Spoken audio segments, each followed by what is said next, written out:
Hi, everybody. This is the Dr. Debunk Weekly Podcast Show. On this show, I'm going to be debunking the medical myths, garbage, and crap that's spread by doctors and other health professionals. Dr. Debunk is the medical truth teller. Today's podcast is going to be about the dirty little secrets in medicine, or the dirty little secrets of doctors. As I mentioned, dirty little secrets are just the things in medicine that we do wrong as doctors, that we are in denial about, or it's just things that have come into play that we really don't want to analyze. Until somebody confronts us, we're like everyone else. Sometimes we believe things in medicine that just aren't true. And so, as I mentioned before, there's really big, dirty little secrets in medicine, and then there's really small, dirty little secrets.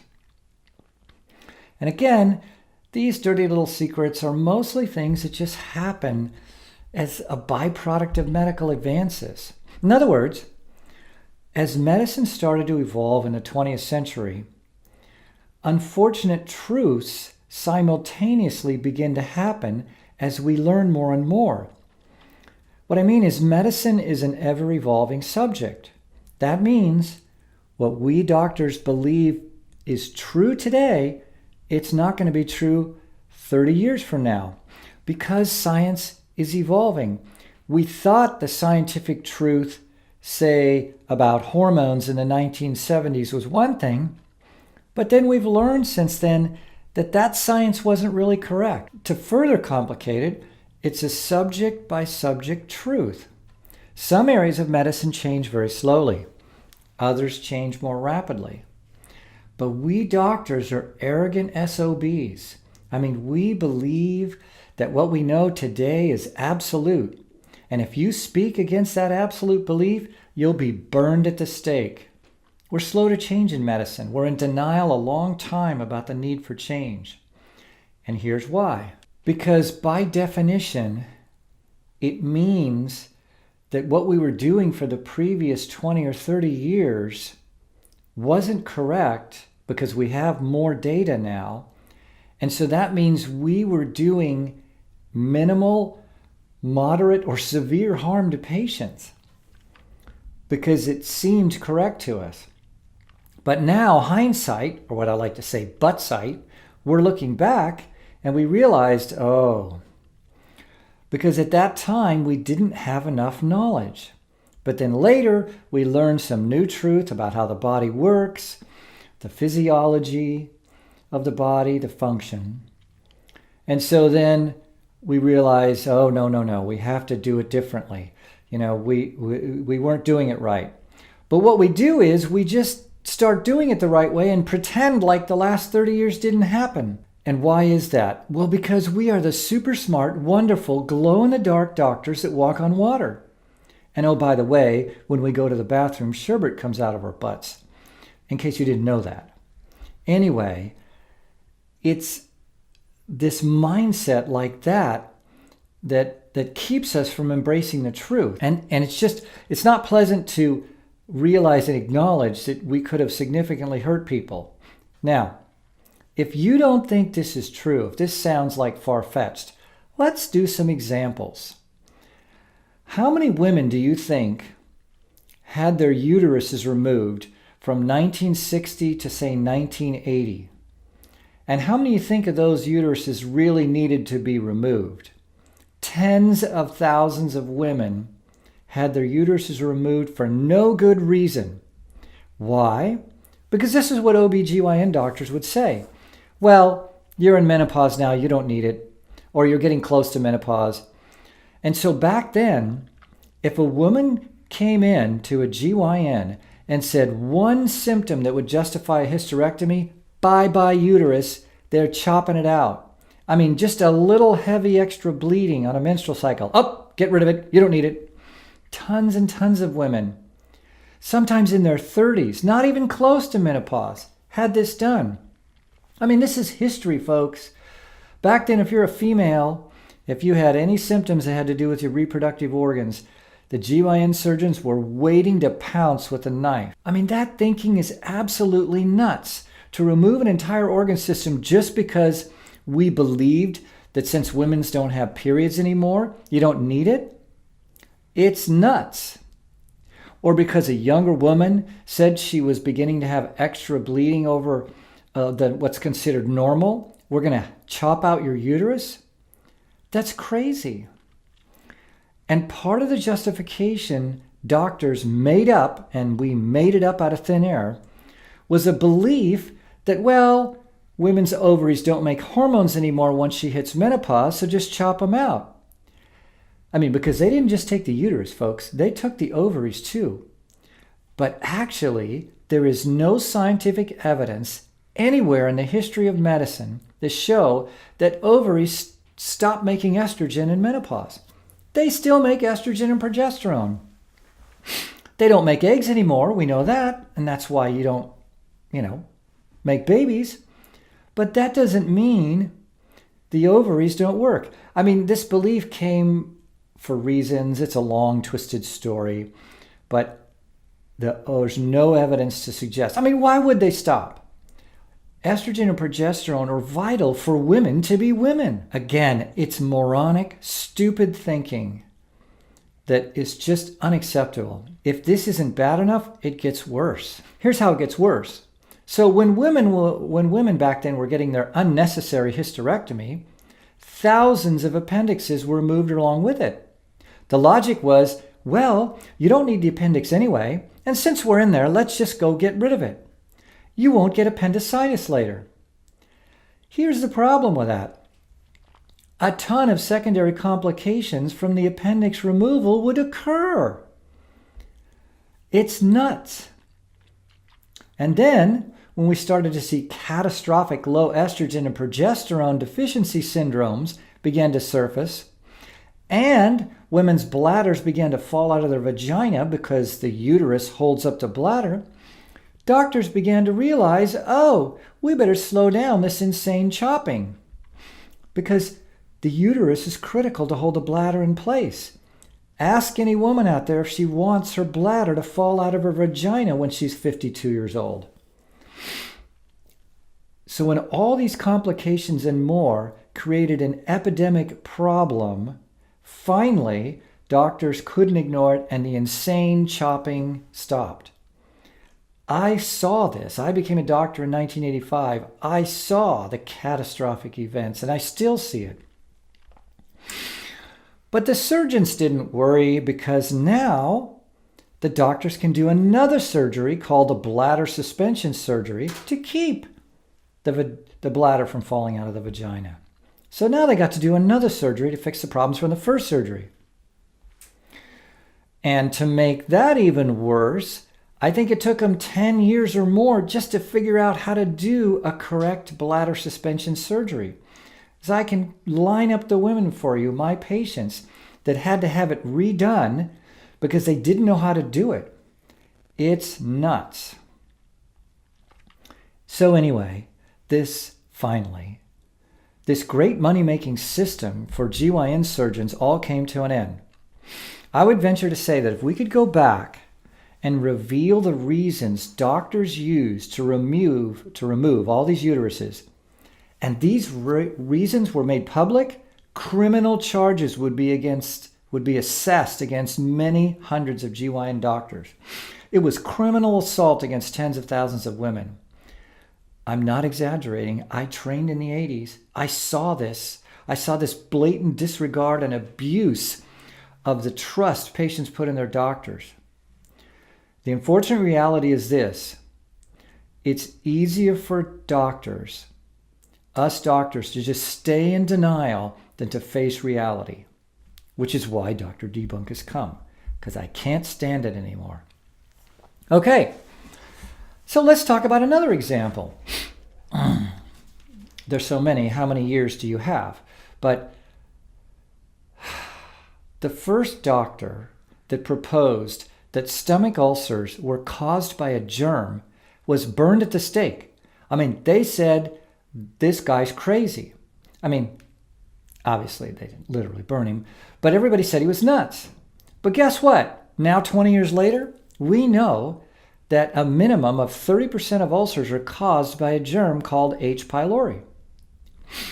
And so when non-mainstream doctors who thought, ooh, this is interesting, started to investigate this witch doctor's claim about a germ causing ulcers, oh, it all turned out to be true.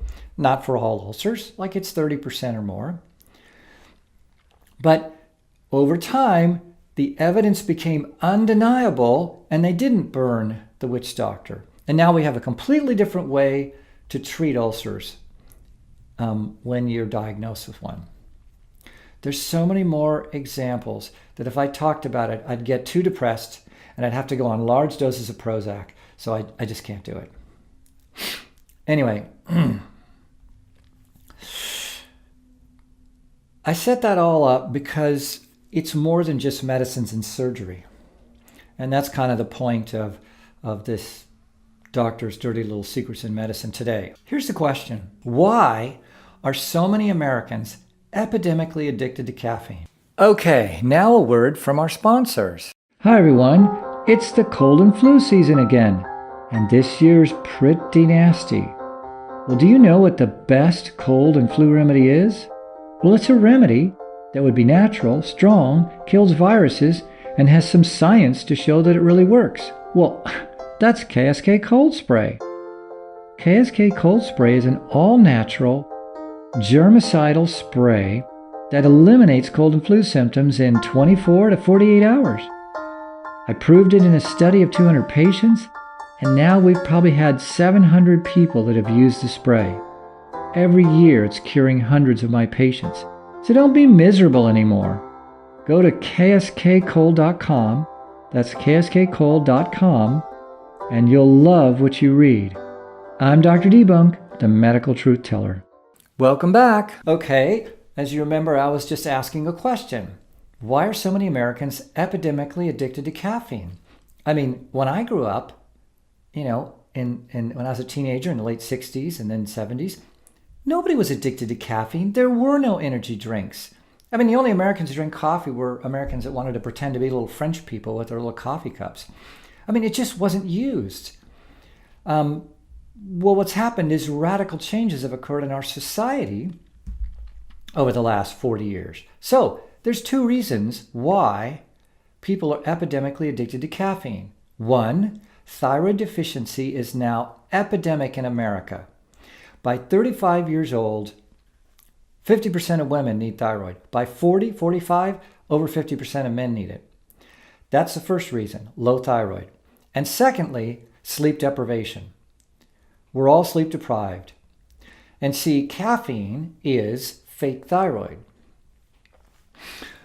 In medicine today, physicians like me realize there's a huge problem with hormone replacement therapies. So we kind of start specializing in it. Not the way endocrinologists do, but in the way of optimizing patients' health. I mean, endocrinologists are trying to find disease, low thyroid disease, low testosterone disease, low estrogen disease. But physicians like me want to make people optimal in hormone levels. So we practice the exact opposite of standardized medicine. We're trying to make people optimally healthy instead of just the early detection of disease. I mean, early detection isn't bad. Don't get me wrong. Early detection is just that. We're trying to do tests, and honestly, most medical testing is designed for the early detection of disease, which is important. You want to find it early. And so it's not bad, but it's just miles away from optimal health. But medicine has no knowledge or study of optimal health. So how it goes like this? It goes like this. Standard medicine says that the blood level of a hormone equals the body level of a hormone, or the tissue level of a hormone equals the blood level of a hormone. This is absolutely false. There is no medical science that's ever been done since blood tests came online in the 1970s. There's no evidence to ever show that the tissue level of a hormone correlates with the blood level. It's a fictional belief we have as doctors that came about simply because of the science in the 1970s. In the science, which I won't explain, we believed that hormones passively diffused from the blood to the tissues. We know that's not true. It's active transport. I won't explain that. It just means that if that was true, then the blood level would equal the body level. But it's not true. We know it's not true. You can look at any medical textbook, any physiologic textbook. But even though the science has changed, we haven't changed as doctors. So a regular doctor, to determine if your thyroid level or estrogen level or progesterone level, whatever, a regular doctor will draw your blood, check your thyroid hormone, and generally will tell you it's fine. And yet you could be having major low thyroid symptoms that would have no other reason for those symptoms, and he'll tell you you're fine. So an example would be if you're moderately low in thyroid, moderate degree of deficiency, you'd be tired every afternoon. You'd wake up tired sometimes, even if you sleep well, 8 hours or more. You're gaining weight for no reason. You feel mentally fuzzy at times. You could have low body temperature, constipation. There's many more symptoms. Look them up. Now, I can tell you with 100% certainty, if you're not broken with disease, these symptoms are low thyroid by definition. The only other possibility to feel that way is sleep deprivation. And if you're under 50, it's really hard to have sleep deprivation. Nothing else can cause this. And how can we prove it? All I have to do is give you the medium strength thyroid hormone that we use, and it will cure you in 3 to 6 weeks. It's over 80% successful. Every time I have been doing it this way for 15 years, I have almost 1,000 thyroid patients between my two offices. So here is the Dr. Debunk truth. Low thyroid is epidemic in America today. As I mentioned before, 35-year-old for women, 40-year-old for men, 50%. And by 55 years old, 90% of Americans would benefit from 2 to 4 days a week of supplementing with the correct form of thyroid. It's just epidemic. And if you replaced it, you would then feel like your energy levels were optimal. And this epidemic is getting into younger and younger age populations with each successive generation. I have gaggles of women in their 30s that take it 3 days a week, and they're perfect. You just have to see a doctor that knows how to do it, because we're still doing the same dopey blood tests. So what we do, just to tell you, blood tests are important to know how much thyroid to give people. It's part of the treatment process, but it's not part of the diagnostic process. You can't diagnose hormone deficiencies with blood tests. You can diagnose hormone disease, low disease, high disease, hypothyroidism, hyperthyroidism, not deficiency. So doctors that have success in hormone replacement therapy practice this kind of medicine. We use the patient's symptoms to diagnose deficiencies, and we use blood tests and your symptoms to help give us correct hormone amounts. How much do we give? We just don't use a blood test to diagnose, because the truth, you can't diagnose a deficiency of anything. Hormones, nutrients, vitamins, minerals, it doesn't work. A blood test only represents an extreme deficiency, which we call disease. And there's so much more to this, but it's beyond the scope of this discussion.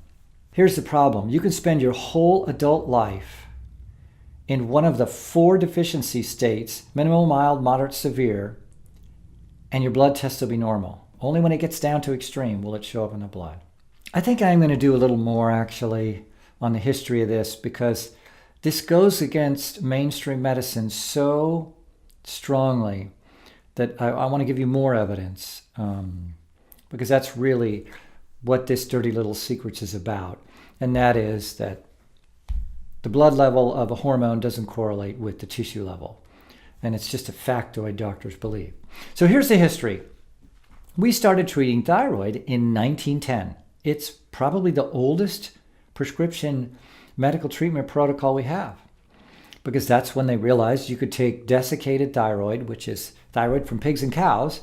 You could purify it out the best you could and give it to humans, and they would feel better. Their symptoms of low thyroid would go away.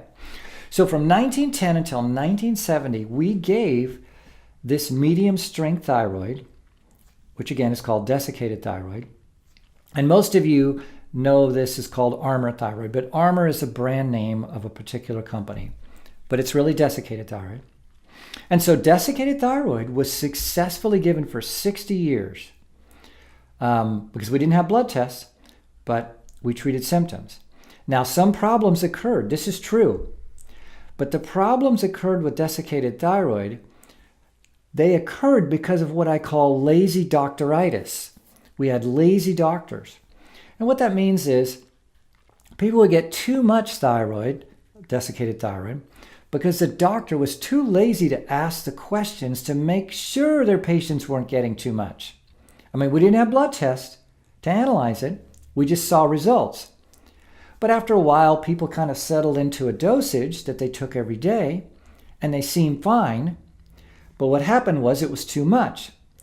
And so we couldn't be bothered to keep checking with specific symptom questions to see that they were getting things like an elevated heart rate at rest. So what happened was, back then, people would get a little too much thyroid. It would finally build up in the tissues. I mean, the body gets rid of extra hormones if it doesn't need them, but still, too much will get in the tissues. And thyroid has an effect on heart rate. And so when you get too much, you'll start to have an elevated heart rate at rest. Now, think about that. If you have an elevated heart rate at rest, it's going to be a lot easier for you to maintain a weight. Because if your heart rate is beating 25%, 30%, 40% faster, that takes a lot of energy. So what do you think women did with that? They did nothing. They didn't really notice the heart rate was 95, and they just had an easier time at staying skinny. So did they see doctors? Did they get treated? No. And so literally, if you stay at a resting heart rate of 90 for 5 years or 6 years or 10 years, it could potentially cause a problem. And that's what happened. There's some other minor things, but really the heart rate thing is the big deal. But what happened was, as we began to identify this kind of drove the development of blood tests, and then this problem allowed the current medical treatment protocols to be ushered in. Because as blood tests became commonplace in the 1970s and early 80s, when I became a doctor, we started treating the patient based on what the blood test said, and we also started treating it with this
Hi everyone, it's the cold and flu season again, and this year's pretty nasty.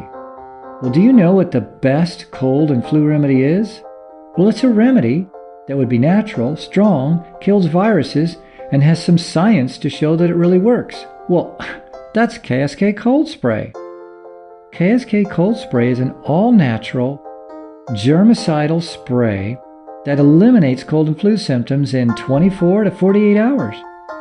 I proved it in a study of 200 patients, and now we've probably had 700 people that have used the spray. Every year it's curing hundreds of my patients.